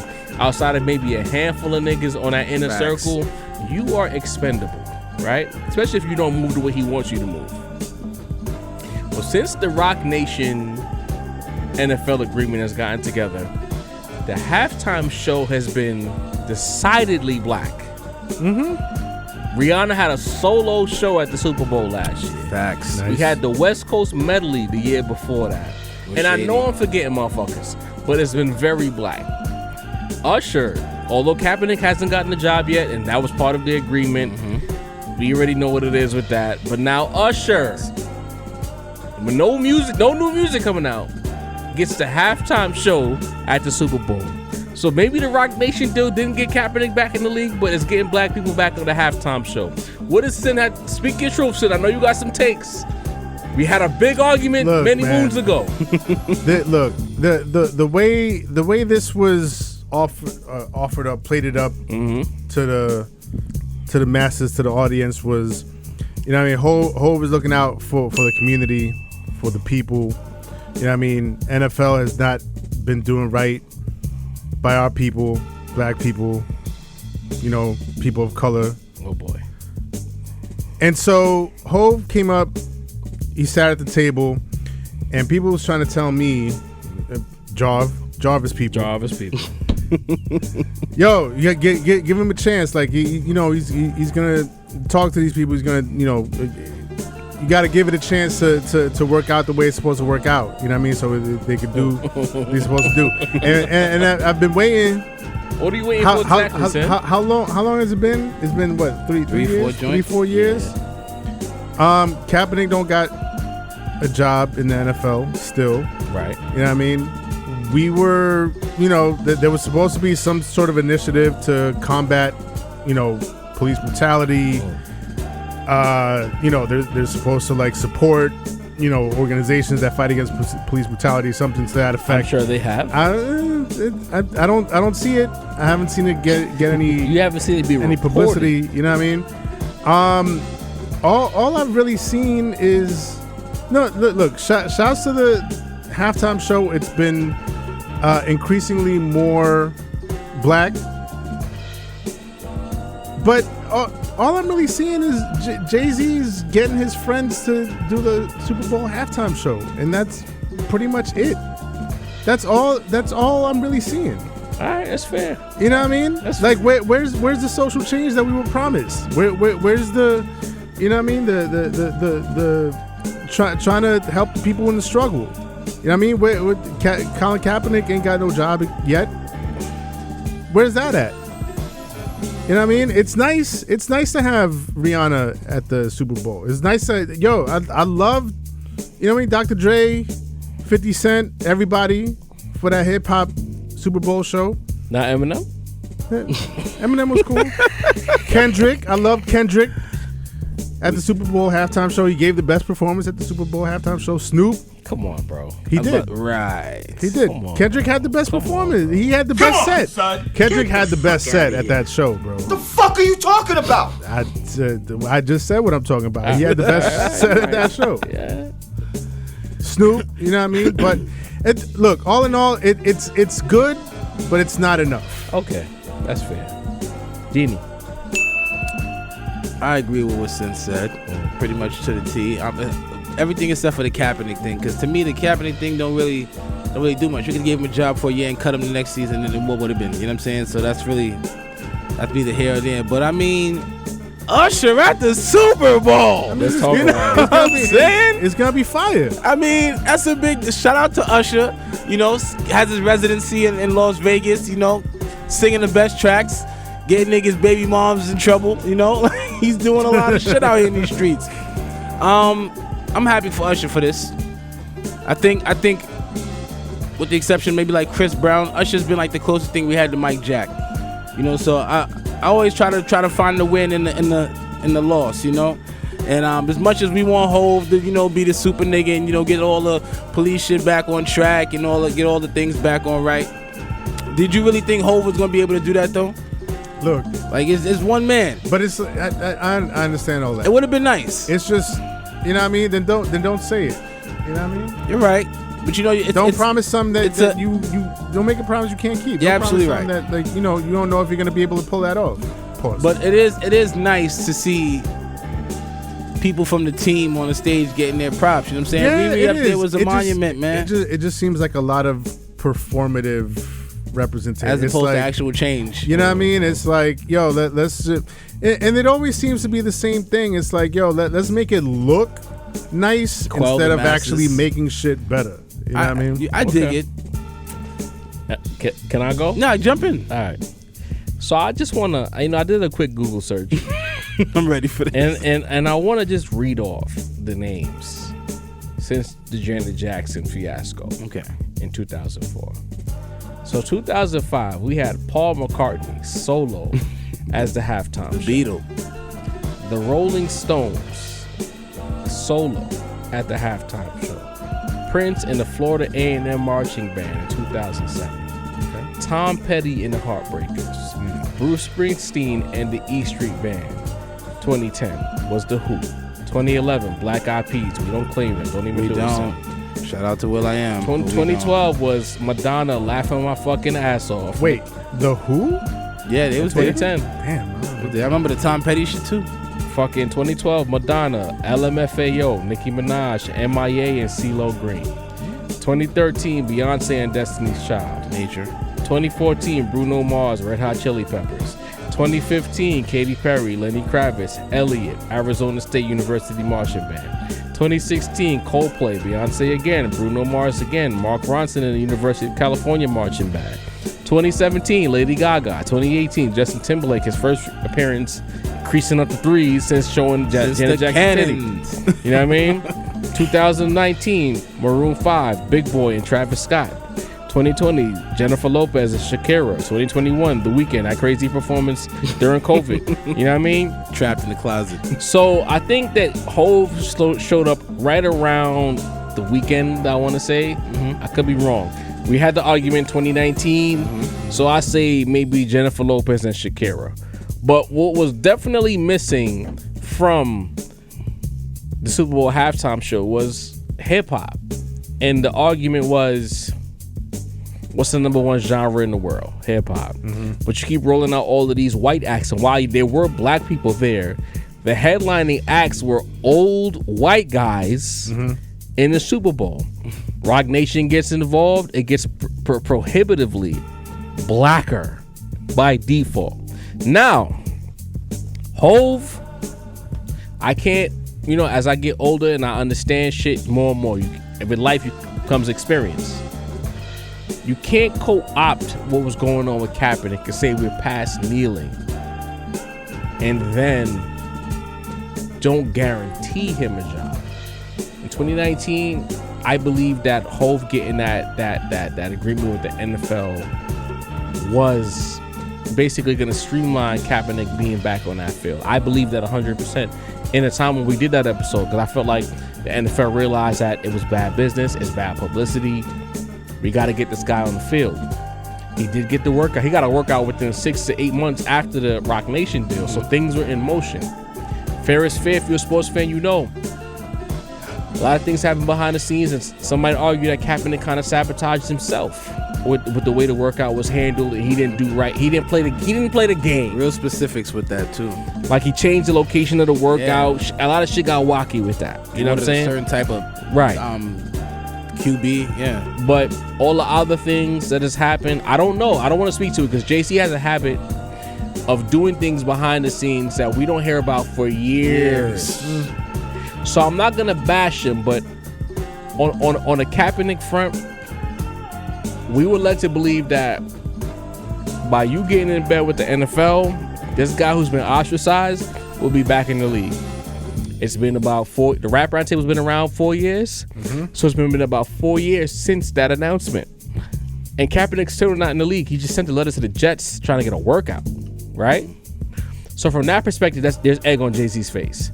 Because you should not have taken that deal without guaranteeing Kaepernick a job, which means that we got 32 teams in the NFL. One of these teams is just going to give him a fucking contract. Like you said, Dean, even if they cut the nigga, he gets back in the league. He's on the sidelines. He's in uniform. The rest is history. They cut him in the offseason. We move on. He hasn't gotten a deal. We haven't seen anything overt that says there's been reform, but I see things differently from Cent on reform. I just think that racism is a real thing, and there's no escaping. There's no celebrity enough that's gonna get rid of the racism in America.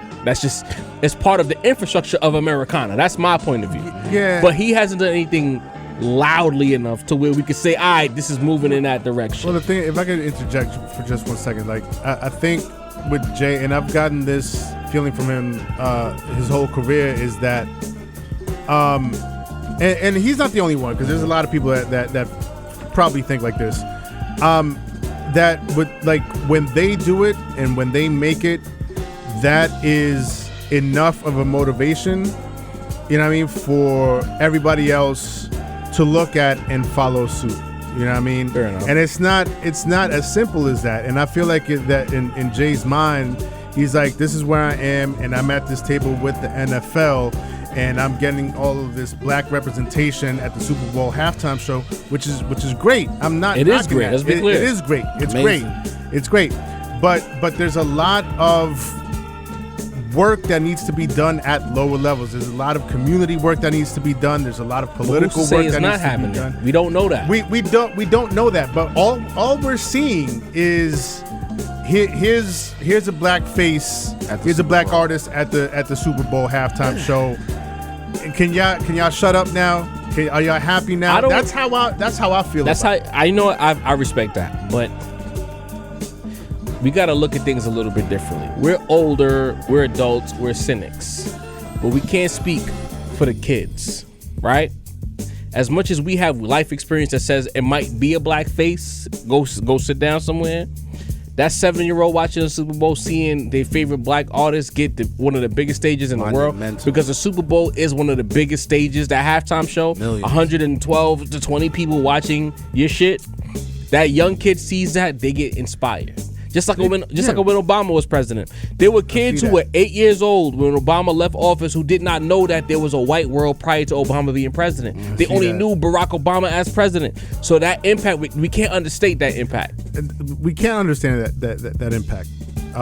But somewhere in the conversation, we need to address that these are still societal anomalies. You know what I mean? This is not like... It's not like, we got like a few years of, black artists at the Super Bowl halftime show. We're making progress. Or we got one black president.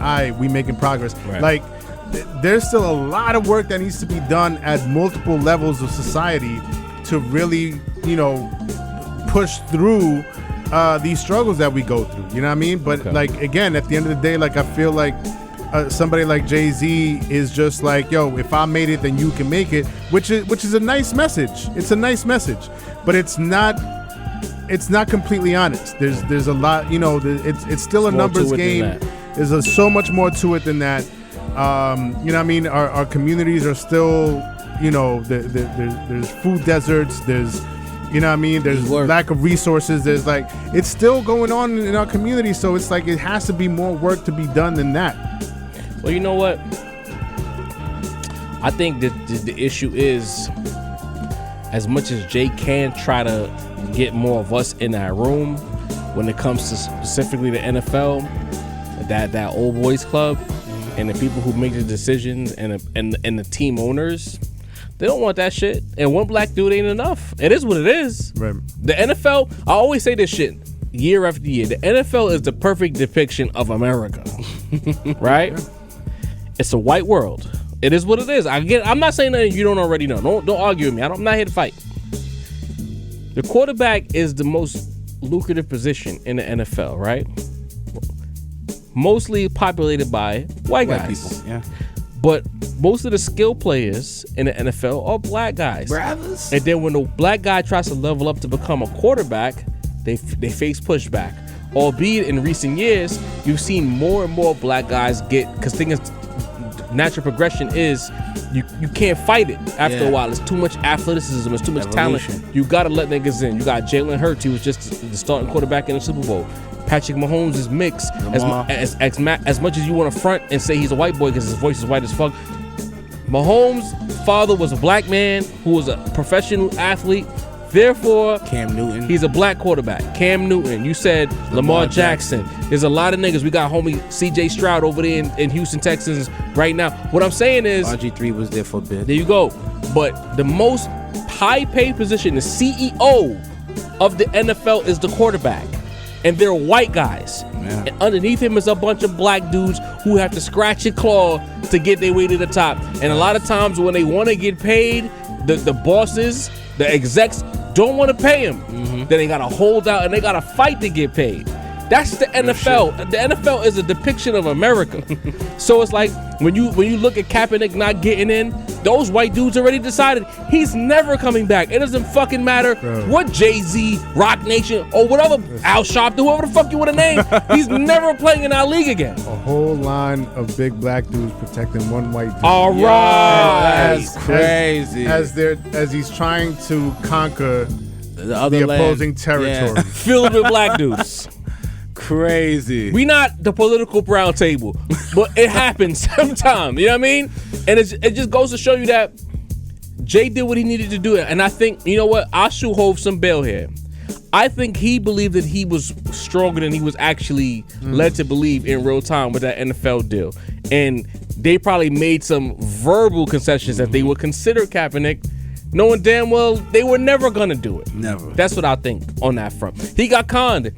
And he's in too deep. He already signed. The ink is dry. I mean, what if he didn't got conned? They just pulled him to the side and said, "Listen, we gonna." He got conned, bro. We gonna do this shit, but this Kaepernick shit just ain't gonna happen. It's washed. Nah, he got conned, bro. Because Kaepernick still nice. He was too arrogant in that press. Yeah.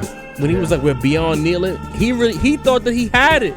Because the thing is, he was willing to take the smut on his name because he figured eventually Kaepernick would play and he would get the credit for that. Kaepernick still out the league. We getting some Super Bowls and that's it. Yeah. I agree with that. Black quarterbacks is a happy accident that has nothing to do with Jay-Z. But anyway, we got to move on. Yeah. We don't want to get demonetized. We went too far. Yeah, we did. We went left. You know what I mean? But we got. Here you go. The man. Yes. Let me check the time right now. Okay. So we got the mailbag. Tango Face says, I just want to add to the megastar convo. I mentioned in the previous comment the cream rises to the top. I was telling my homie we also need Ransom, Conway, Rome, Shit, etc. to make what I call crossover appeal records. These can be Styles, Good Times, Scarface, My Block, Beanie Siegel, Flipside. I'm pretty sure Flipside was Petey Crack, but I digress. Nas, If I Rule the World, Lost Boys, got a rack of those kind of records. That's the other side of the coin. We need the spitters to push the artistry too. Sincere, what do you say to that? I somewhat agree. You know what I mean? I don't want them to stretch too far away from their core artistry. But yeah, I mean, it wouldn't hurt some of these underground acts and underground MCs to, stretch themselves creatively a little bit. I think, I think in a lot of ways, like social media algorithms have leaked into real life to where, because the algorithm just pushes you more towards like-minded individuals, then you connect with those like-minded individuals, and then that becomes connections in real life. And sometimes you need somebody in your circle to like really push you and say, hey, try this different production style, or try this different flow, or try this person on the hook. But a lot of times that's not happening because everybody's so siloed in their own bubbles now that, like, you just getting more people that love that same sound that you've been fucking with this entire time, and they're just, do more of that, that's fire. You know what I mean? Sometimes you need an extra new person to come in the circle and just shake things up a bit. You know what I mean? And that's all I'm saying. Don't be afraid to shake things up. Fair enough. Adria Green, one of our homies, Salute, big-time Adriel. supporters to the Rap Roundtable. Yes, sir. He says, in my opinion, I feel like Benny's album is getting held up by being on a major label. This reeks of Def Jam label politics. Dini, what do you say to that? I agree, but I'm like, it's time, man. Why would you hold on to the missing link? You know what I'm saying? Benny's not a regular rapper, so why would you hold on to a piece like that? Snoop went and got him. You put him on the team. Like, what we doing here? You don't have a blue chip in your back pocket, man, and not let him hoop, man. I don't really get that, but I mean, label politics are label politics. They shelved plenty of people before. There's one of two things going on here. Either this is a situation like MOP on Rockefeller, or you know what I mean? Maybe the white devil is really afraid of what Benny the Butcher's gonna do to the game. You know what I mean? Like, really bridge that gap and bring the artistry back to the forefront. You know what I mean? Honestly, we let me not say we have been very sketchy about this Def Jam deal from day one. The way it was announced, the details that were sketchy. What's the number? What's the advance? I just don't know anymore with this Def Jam Benny the Butcher situation. At this point, I need to see the album drop. I need to check the liner notes, and I need to see 2023 or 2024 Def Jam / BSF recordings. Because at this point, I don't know anymore if does that deal even exist, or did they make it up for clout? I just don't know. You know what I mean? Got that man in limbo. Not for the no cloud. reason. I hate to do that to Benny, but it's like, every time he's been asked about it, if you do your own research, he never has a straight answer about the Def Jam deal. It might be like a gag order-ish kind of thing going on. You know what I mean? Not an official one. Somebody asked him if the check cleared. He said that at the point he was like, the check just cleared like a week ago. It was like weird shit. It's like, I just don't know anymore. And the fact that the album keeps getting pushed back, like, yo, I just hope that he didn't get caught up playing the game too well. Too much, You know what I mean? The next one we have is from Egglord05. He says, love the show, appreciate it. Shout out. I think y'all are missing the magic in Magic 2. The magic trick was he could do that up. Next. I'm sorry. Damn. I'm sorry, man. We are allowed to say that one out of the 6 albums was just okay. Damn. Is Magic better than Magic 2? Yes. Is KD3 better than Magic 2? Yes. Is Magic 1 better than Magic 2? So yeah, don't. Yes. I'm sorry. We're Come short on time. on. You can finish. You can finish it. Go ahead. Get over it. The magic trick was he can do that other shit, then go right back to form, which is Magic 3. That's the essence of a magic trick. I do agree, though, that Magic 2 is definitely not a 5 at all. A 4 is fair. I do think he showed a lot of versatility. Love the palette needing a break. All right, I guess. Oh, that changes nothing of my opinion on this comment. Listen, I can now, see. Shasta, you saying Magic 4 for Magic 3 is fair. You know what I mean? Who gave it a 4? I thought you said Magic 2. You said Magic 3? Magic 2 we talking about. But then at the end, you said you think said, that I do agree Magic 2 is definitely not a 5. A 4 is fair. Oh, still on Magic 2. I thought he changed the topic to on Magic 2. 3. I still Listen, I can see if we panned it and said Magic 2 was trash. All we said was Magic 2 is not on the level of a KD previous album. That's all we said. All we said. You know what I mean? Jesus. Anyway, last but not least, this is in response to our power rankings. Aaron Brown says, is this the who is the hottest in the game right now list, or artists in underground space, or rappers y'all like? No shade or shots, LOL, because I love y'all. So I'll say this. It's a little bit of everything you asked. You know what I mean? We not gonna talk about clout rappers who don't have bars. If you pay attention to the rap roundtable, Aaron Brown, you'll see that we like lyricism, we like great bodies of work, we like great beat selection, and every now and again, if a popular nigga does that, like a Cole or a Kendrick, he'll be part of the discussion. But if you just make generic rap, if you're a rapper and you're not hip hop, because there's rappers and there's niggas who are embodiment of hip hop, Right. we don't consider you. They're not part of our conversation. We talked about Doja Cat because, you know what I mean, niggas is trying to tell us Doja Cat is a rapper, but she'll never be in any five because she's not good enough. When Nicki Minaj is right over there who can rap circles around her. Just as an example, sometimes the lines get blurred because popular niggas are actually nice. Right. And sometimes the nice niggas are our favorites, but then they're our favorites because our palette is geared towards nice niggas who make great raps and great music. So to answer your question, a little bit of everything you asked. Some of our favorites, some of the underground, mainly nice niggas that make great music. If you don't get that by now, Mr. Brown, I can't help you. Is Nas underground? Beautifully surmised, Jarv. There you go. I mean, they'd like you to believe Nas is underground, but Nas is overground, Underground for 30 popular, GOAT, with depending on who you multi-platinum ask. You got an underground millionaire? What multi-platinum album? Come on now. Multi-millionaire? Underground niggas is not headlining Barclays and Madison Square Garden in the same fucking year. Bruh. In the same, let me repeat And that. Yankee Stadium. Yankee Stadium, Barclays Center, Madison MSG. Square in the same year. Every major sports venue in New York City. What more do you want? New York, not Long Island, New York City. Facts. Anyway, we are uptown.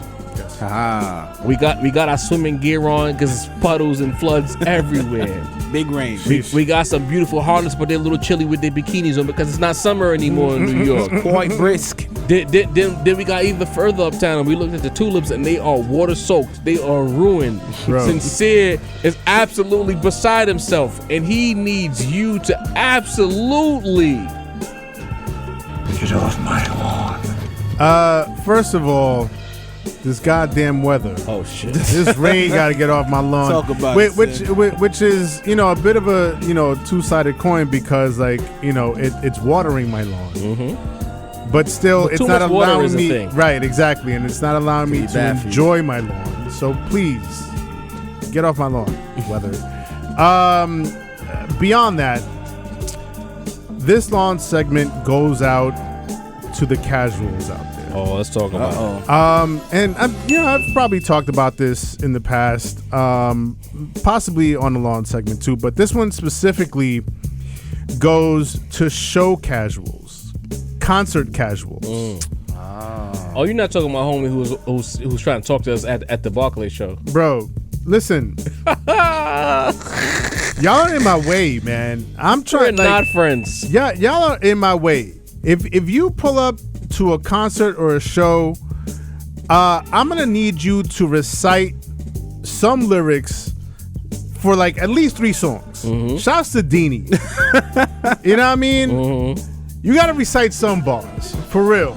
You know what I mean? Maybe not the whole song, but like know some of the bars to at least 3 songs. 3? You know what I mean? At least 3. At least 3. You're at a show, you pay good money to come see this artist. Know at Indeed. least 3 songs. You should. That's not that bad. That's not that bad. Especially legacy acts have been around for 30 But years. bro, 30 years, you don't know 3 songs. If I see you, if I'm looking at you, you in my way, you know what I mean? You got a better seat than me. You're on a lower level than me. Bruh. You know what I mean?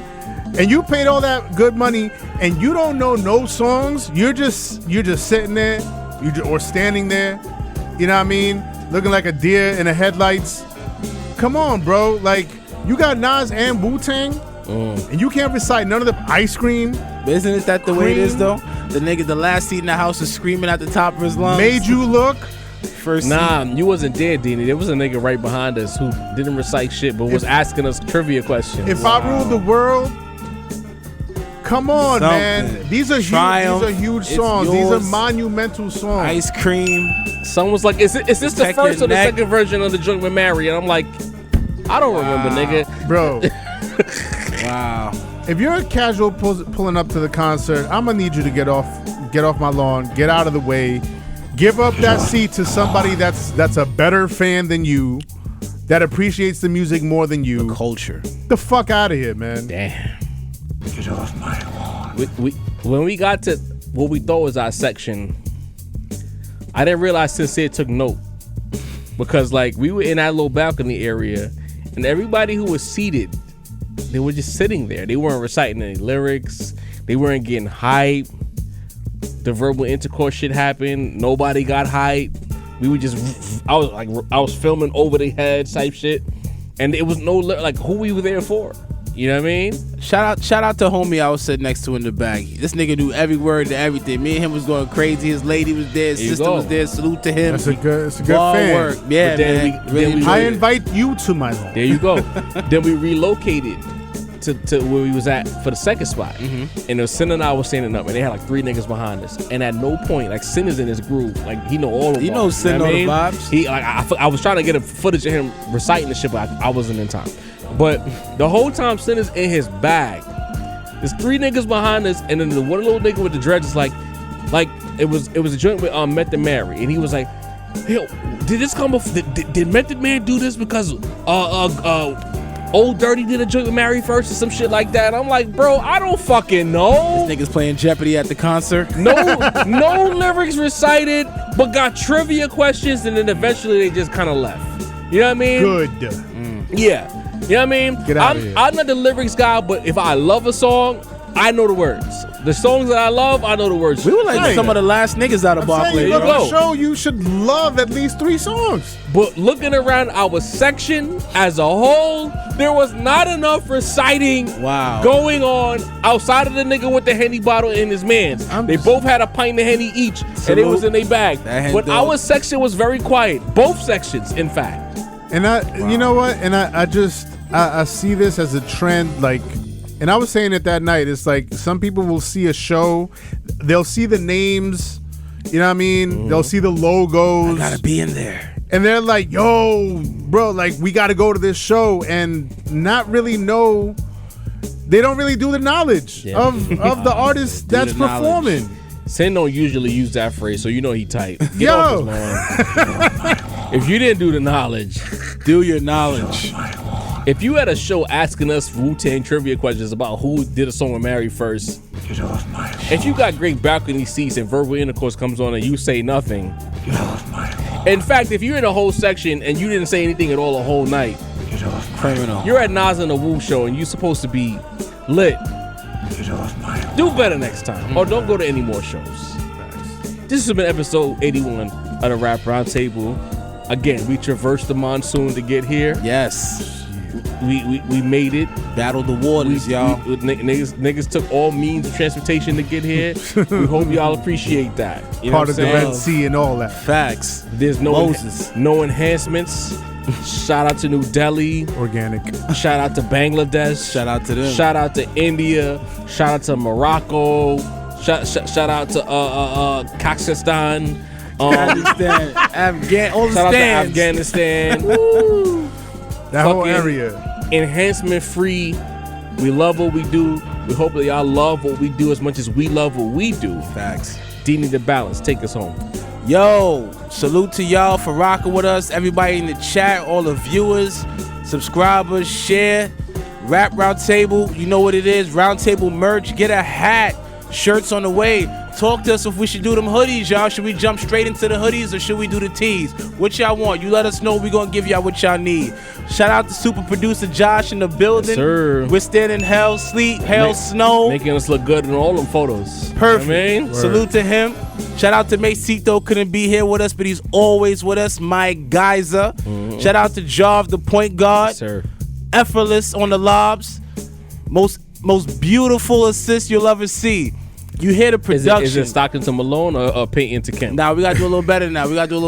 Who we got? We got Magic. We got Magic. Magic to Kareem? I like Magic to Reem. All right. What we doing out here? You hear the production.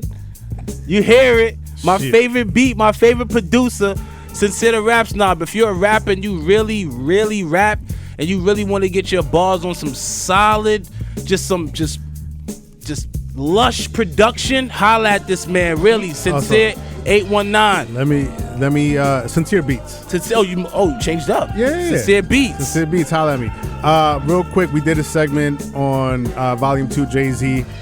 Same day, Black Star, Mos Def and Kweli dropped their debut album on the same day, 25 years ago. Salute to Outkast, Aquemini dropped the same day. Salute to A Tribe Called Quest, Love Movement dropped the same day. That was a crazy day for hip hop.